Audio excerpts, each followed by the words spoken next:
Qadr kechasini aynan bir kunda deb aniq aytish mumkinmi yoki yo'qmi? Payg'ambarimiz alayhissalomdan so'rashdi: "Ey Allohning rasuli, bu Qadr kechasini qaysi kunlarda kutamiz?" deyilganda, Qadr kechasini oxirgi 10 kunlikni tog' kechalaridan kutinglar dedilar. Ya'ni juftdan toqqa o'tar kechasi bo'lgan vaqtda qidiringlar dedilar.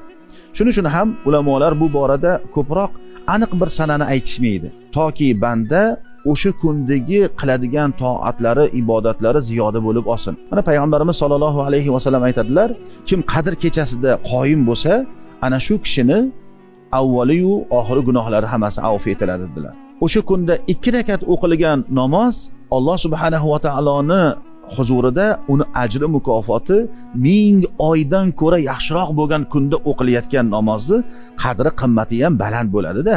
Ulamolarni ba'zilari aytadilarki, Qadr kechasi Ramazon oyini 26-dan 27-siga o'tar kechasi bo'ladi deydilar. Mana shunga ko'pchilik ittifoq qilgan so'z ham aytiladi. Payg'ambarimiz alayhissalom ummatlarini shu kunga yopishib qolmaslikka, odatlanib qolmaslikka, balkim ko'proq o'sha Ramazon oyini kechalarida ko'proq toat ibodat qilib olishlikka ko'proq urg'u berdilar. Allohdan so'raymizki, mana shu kechalarni biz topaylik, duolar qilaylik.